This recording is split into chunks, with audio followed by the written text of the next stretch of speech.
ಏನೋ ಸಚಿವ ಸತೀಶ್ ಜಾರಕಿಹೊಳಿಗೆ ಸಂಬಂಧಪಟ್ಟ ಹಾಗೆ ಅವರ ಮನೆ ಮೇಲೆ ಸಂಬಂಧಿ ಮನೆ ಮೇಲೆ ಇಡಿ ಅಧಿಕಾರಿಗಳು ದಾಳಿ ಮಾಡಿದ್ರಲ್ಲ, ಕೋಟ್ಯಾಂತರ ರೂಪಾಯಿ ವ್ಯವಹಾರ ನಡೆಸಿರೋದು ಪತ್ತೆಯಾಗಿದೆ. 13 ಕೋಟಿ ರೂಪಾಯಿ ಪತ್ತೆಯಾಗಿದೆ. ವೈಡಿ ಮಂಜುನಾಥ್ ಮನೆ ಸೇರಿ 14 ಕಡೆಗಳಲ್ಲಿ ಶೋಧ ನಡೆಸಿದ್ರು.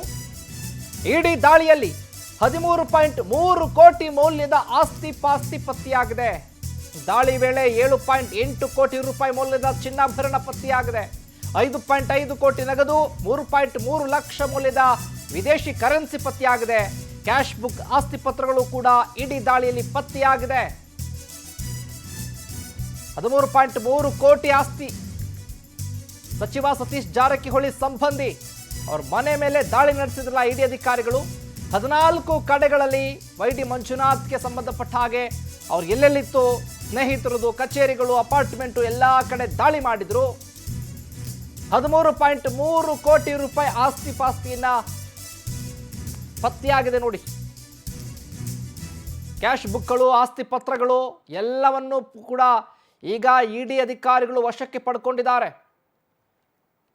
ಮಾಜಿ ಸಂಸದರ ಮಗ ಕೂಡ ಇದರ ಜೊತೆಗೆ ಸತೀಶ್ ಜಾರಕಿಹೊಳಿಯವರ ಸಂಬಂಧಿ ಭಾವ ಆಗಬೇಕು ನೋಡಿ. ಸರ್ಕಾರಿ ಅಧಿಕಾರಿ ಈತ ಏನೇನು ಕೆಲಸ ಮಾಡಿದ್ದ, ಅಕ್ರಮ ಆಸ್ತಿ, ಅಕ್ರಮವಾಗಿ ಬಾರ್ ರೆಸ್ಟೋರೆಂಟ್ಗಳು ಇವೆಲ್ಲವನ್ನೂ ಕೂಡ ಮಾಡಿದ್ದಾರೆ ಅಂತ ಗಂಭೀರ ಆರೋಪದ ಮೇಲೆ ಅಧಿಕಾರಿಗಳು ದಾಳಿ ಮಾಡಿದ್ರು. ರಾಜ್ಯ ಅಬಕಾರಿ ಇಲಾಖೆ ವ್ಯವಸ್ಥಿತ ಸಿಂಡಿಕೇಟ್ನಂತೆ ಕಾರ್ಯನಿರ್ವಹಿಸ್ತಾ ಇತ್ತು. ಅಬಕಾರಿ ಇಲಾಖೆ ಕಚೇರಿಗಳು, ವಸೂಲಿ ಸಿಂಡಿಕೇಟ್ ಕೇಂದ್ರಗಳು, ಅಧಿಕಾರಿಗಳ ಸಹವರ್ತಿಗಳು ಆಪ್ತರಿಂದ ಮಂತ್ಲಿ ಕಲೆಕ್ಷನ್ ಆಗ್ತಾ ಇತ್ತು. ಅಕ್ರಮ ಹಣ, ರಿಯಲ್ ಎಸ್ಟೇಟ್ ಮತ್ತು ಉದ್ಯಮಿಗಳಲ್ಲಿ ಹೂಡಿಕೆ. ಅಧಿಕಾರಿಗಳ ಆಪ್ತರಿಂದ ಅಕ್ರಮವಾಗಿ ಲಿಕ್ಕರ್ ಬಿಸ್ನೆಸ್ ದಂಧೆ ನಡೆಸ್ತಾ ಇದ್ರು. ರಾಜ್ಯ ಅಬಕಾರಿ ಇಲಾಖೆಯ ಬಣ್ಣ ಬಯಲು ಮಾಡಿದೆ ಈಗ ಇಡಿ. ಯಾವ ರೀತಿಯಾಗಿ ವ್ಯವಸ್ಥೆ ಮಾಡಿಕೊಂಡಿದ್ರು ಇವರು, ಅಬಕಾರಿ ಇಲಾಖೆ ಲೂಟಿ ಮಾಡೋದಕ್ಕೆ ಯಾವ ರೀತಿಯಾಗಿ ಪ್ಲಾನ್ ಮಾಡ್ಕೊಂಡಿದ್ರು, ಮಂತ್ಲಿಯಲ್ಲಿ ಯಾವ ರೀತಿ ಮಂತ್ಲಿ ಕಲೆಕ್ಷನ್ ಮಾಡ್ಕೊಳ್ತಾ ಇದ್ರು, ಇವೆಲ್ಲವನ್ನೂ ಕೂಡ ಈಗ ಬಟ ಬಯಲು ಮಾಡಿರೋದು ಜಾರಿ ನಿರ್ದೇಶನಾಲಯ ಅಧಿಕಾರಿಗಳು. ಇಡಿ ಅಧಿಕಾರಿಗಳ ದಾಳಿಯಲ್ಲಿ ಈಗ ಎಲ್ಲವೂ ಕೂಡ ಗೊತ್ತಾಗಿದೆ. ಅಕ್ರಮ ಹಣ, ರಿಯಲ್ ಎಸ್ಟೇಟ್ ಹೂಡಿಕೆ ಮಾಡ್ತಾ ಇದ್ರು. ಈ ಹಣವನ್ನು ಮಂತ್ಲಿ ತೆಗೆದುಕೊಳ್ತಾ ಇದ್ರು. ಅಕ್ರಮವಾಗಿ ಲಿಕ್ಕರ್ ಬಿಸ್ನೆಸ್ ದಂಧೆ, ಅದು ಆಪ್ತರಿಂದ ಯಾರ್ಯಾರು ಸಹಚರ ಇದ್ರಲ್ಲ ಅವರೆಲ್ಲರನ್ನೂ ಕೂಡ ಸೇರಿಸ್ಕೊಂಡು ಈ ರೀತಿಯಾಗಿ ಪ್ಲಾನ್ ಮಾಡಿಕೊಂಡು ಪಕ್ಕ ಅಕ್ರಮವಾಗಿ ಹಣ, ಆಸ್ತಿ ಸಂಪಾದನೆ, ಚಿನ್ನಾಭರಣ ಲೂಟಿ ಮಾಡಿ ಇಟ್ಕೊಂಡಿದ್ರು. ಇನ್ನು ಇದೇ ವಿಚಾರಕ್ಕೆ ಸಂಬಂಧಪಟ್ಟ ಹಾಗೆ ಹೆಚ್ಚಿನ ಅಪ್ಡೇಟ್ಸ್ ಅನ್ನು ಕೊಡ್ತಾರೆ ನಮ್ಮ ಪ್ರತಿನಿಧಿ ಮಂಜುನಾಥ್ ಪಾಟೀಲ್. ಫೋನ್ ಸಂಪರ್ಕದಲ್ಲಿ ಜಾಯ್ನ್ ಆಗಿದ್ದಾರೆ. ಎಸ್ ಮಂಜುನಾಥ್ ಪಾಟೀಲ್, ನೋಡ್ತಾ ಇದ್ದೀವಿ ಸತೀಶ್ ಜಾರಕಿಹೊಳಿಯವರ ಸಂಬಂಧಿ ಇಡಿ ಅಧಿಕಾರಿಗಳು ಎಲ್ಲವನ್ನೂ ಕೂಡ ಈಗ ಬಯಲು ಮಾಡಿದ್ದಾರೆ. ಅಪ್ಡೇಟ್ಸ್ ಕೊಡೋದಾದ್ರೆ.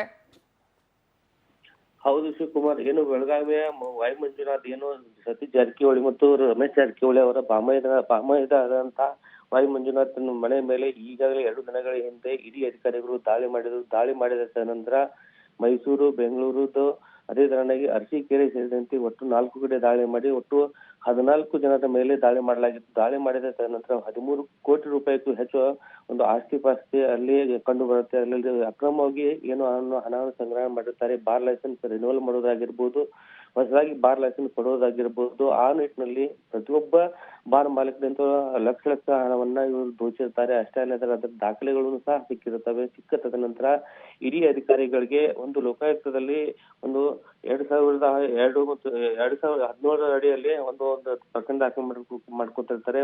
ಆ ಒಂದು ದಾಳಿ ಅಲ್ಲಿ ಪ್ರಕರಣ ದಾಖಲೆ ಮಾಡಿಕೊಂಡು ಈಗ ತನಿಖೆ ಕೈಗೊಂಡಿದ್ದಾಗ ಈ ಒಟ್ಟು 13 ಕೋಟಿ ರೂಪಾಯಿ ಒಂದು ಅಕ್ರಮ ಆಸ್ತಿ ಸಂಪಾದನೆ ಮಾಡಿದೆ ಅಂತ ಹೇಳಿ ಮೇಲ್ನೋಟಕ್ಕೆ ಕಂಡು ಬಂದಿದೆ. ಅಷ್ಟೇ ಅಲ್ಲದೆ ಅನೇಕ ಒಂದು ಕೆಜಿ ಗಂಟಲೆ ಬಂಗಾರ, ಬೆಳ್ಳಿನೂ ಸಹ ಸಿಕ್ಕಿದೆ ಅಂತೆ ಈಗಾಗಲೇ ಅಧಿಕಾರಿಗಳು ಪ್ರೆಸ್ ನೋಟ್ ಅನ್ನು ರಿಲೀಸ್ ಮಾಡಿದ್ದಾರೆ. ಮುಂದಿನ ದಿನಗಳಲ್ಲಿ ಈ ತನಿಖೆಯನ್ನು ಮುಂದುವರಿಸ್ತೀವಿ ಅಂತ ಇಡಿ ಅಧಿಕಾರಿ ತಿಳಿಸಿದ್ದಾರೆ. ಆ ಒಂದು ಹಿನ್ನೆಲೆಯಲ್ಲಿ ಈ ಲಂಚಬಾಕ ಅಧಿಕಾರಿಗಳು ಏನಿದ್ರೆ ವೈ ಮಂಜುನಾಥ್ ಮತ್ತು ಅವನ ಸಹಚರರು ಯಾವ ತರನ ಅಕ್ರಮ ಆಸ್ತಿಯನ್ನು ಸಂಪಾದನೆ ಮಾಡಿದ್ದಾರೆ ಅಂತ ಹೇಳಿ ಆ ನಿಟ್ಟಿನಲ್ಲೂ ಸಹ ತನಿಖೆಯನ್ನ ಕೈಗೊಂಡಿದ್ದಾರೆ. ಶಿವಕುಮಾರ್, ಥ್ಯಾಂಕ್ ಯು ಮಂಜುನಾಥ್, ನಿಮ್ಮೆಲ್ಲ ಮಾಹಿತಿಗಾಗಿ.